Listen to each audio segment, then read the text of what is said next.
కూటమి ప్రభుత్వం అధికారంలోకి వచ్చాక భారీగా ఉద్యోగ నియామకాలు చేపడుతున్నట్లు ప్రొద్దుటూరు ఎమ్మెల్యే వరదరాజుల రెడ్డి తెలిపారు. ప్రతి ఉగాదికి జాబ్ క్యాలెండర్ ఇస్తామని హామీ ఇచ్చిన చంద్రబాబు ఇప్పుడు ఆ హామీ అమలు చేశారని అన్నారు. ప్రభుత్వ రంగంతో పాటు ప్రైవేట్ రంగంలోనూ ఉద్యోగాల కల్పన, పరిశ్రమల ఏర్పాటు కోసం పెట్టుబడిదారులకు కూటమి ప్రభుత్వం ప్రోత్సహిస్తుందన్నారు.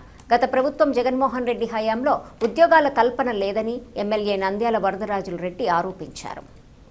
2024లో కూటమి ప్రభుత్వం అధికారంలోకి వచ్చిన తర్వాత ఎన్నికల సందర్భంగా ఆంధ్రప్రదేశ్లో ఉండబడిన ఉద్యోగాలు ఖాళీలన్నీ భర్తీ చేస్తామని లోకేష్ గారు పాదయాత్ర సందర్భంగా కూడా యువగలం సందర్భంగా కూడా చెప్పడం జరిగింది. మరి కూటమి ప్రభుత్వం అధికారంలోకి వచ్చినాక మొన్ననే పోయిన సంవత్సరం టీచర్ల పోస్టులు భర్తీ చేయడం జరిగింది. ఆశా వర్కర్లు, కాంపౌండర్లు, ఇంకా కొన్ని అంగన్వాడీల సెంటర్లలో ఇవన్నీ కూడా ప్రతి సంవత్సరంలో కొంత చేస్తూ రావడం జరిగింది. మళ్ళీ ఇప్పుడు కొత్తగా ఒక ఉగాదికి జాబ్ క్యాలెండర్ ప్రకటించినారు. దీంట్లో చాలామంది ఉన్న గ్రూప్ 1 పోస్టులు ఉన్నాయి, హోంశాఖకు సంబంధించినవి ఉన్నాయి, గ్రూప్ 2 ఉన్నాయి, ఇంజనీరింగ్ ఉన్నాయి. అదే మాదిరిగా పాఠశాల, ఇంటర్ విద్య మొత్తం ఉద్యోగాలు 10,60,060 ఉద్యోగాలకు గాను 10,060 ఉద్యోగాలకు జాబ్ క్యాలెండర్ ప్రకటించడం జరిగింది.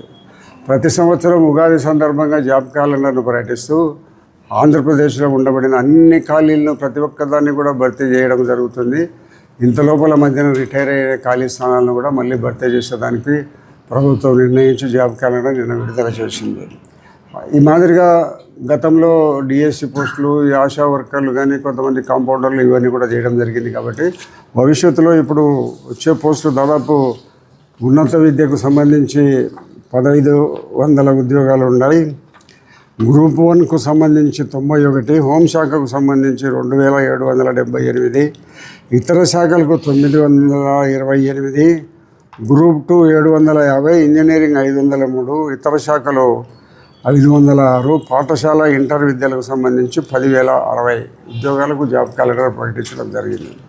కాబట్టి దీంట్లో అర్హులైన ప్రతి ఒక్కరూ పాల్గొనేదానికి అవకాశం కల్పిస్తూ మరి దీనికి సమయాన్ని కూడా కేటాయిస్తూ రావడం జరిగింది. అన్నీ ఒకటేసారి గుంపగత్తగా పెట్టాలనేది లేకుండా కొంత విడతల వారిగా ఈ ఉద్యోగాల కోసం అప్లై చేసుకోమని చెప్పడం కూడా జరిగింది. కాబట్టి కూటమి ప్రభుత్వం వచ్చిన తర్వాత ఎన్నడూ లేని విధంగా ఆంధ్రప్రదేశ్లో ఉద్యోగాల నియామకాలు చేపట్టడం జరిగింది. కాబట్టి గతంలో కంటే గత ప్రభుత్వం జగన్మోహన్ రెడ్డి గారి ప్రభుత్వంలో ఎక్కడ ఉద్యోగుల్లో మన ఈ సచివాలయ ఉద్యోగస్తులు తప్పక ఒక్క పోలీసు రిక్రూట్మెంట్ కానీ, ఒక టీచర్ల పోస్టింగ్లు కానీ, ఏ లెక్చరర్లు కానీ ఎక్కడ కూడా ఆయన జాబ్ క్యాలెండర్ను ప్రకటించి ఉద్యోగాలు భర్తీ చేసిన సందర్భం లేదు. కూటమి ప్రభుత్వం వచ్చిన తర్వాత ఇవన్నీ ఇప్పటికే కొన్ని వేల ఉద్యోగాలు చేయడం జరిగింది. మళ్ళీ కొత్తగా ప్రతి సంవత్సరము రిక్రూట్మెంట్ కొత్తగా చేపట్టడం జరుగుతుంటుంది. కాబట్టి ఇంత భారీ స్థాయిలో ఈ ఉద్యోగాల నియామకాలు చేపట్టడం అనేది కూటమి ప్రభుత్వ గొప్పతనం.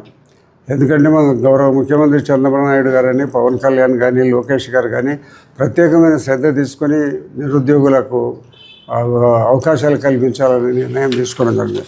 అదే మాదిరిగా మన ఇండస్ట్రీ ఇప్పుడు దాదాపు 25 లక్షల కోట్ల రూపాయలు పెట్టుబడులు తీసుకొని వచ్చే ప్రయత్నం మరి ముఖ్యమంత్రి గారు కానీ, చంద్రబాబు నాయుడు గారిని చేయడం జరిగింది. దీంట్లో సుమారు ఈ 3-4 సంవత్సరాల్లో వాళ్ళు వచ్చి ఇండస్ట్రీస్ పెట్టే సందంగా 25 లక్షల ఉద్యోగాలు వచ్చేదానికి అవకాశం ఉంది. ఒక్కొక్కటి ఇప్పుడిప్పుడే మొట్టమొదట మొదలయ్యి ఈ ఆంధ్రప్రదేశ్లో వాళ్ళు ఇండస్ట్రీస్ పెట్టేదానికి పూనుకోడి రావడం జరిగింది.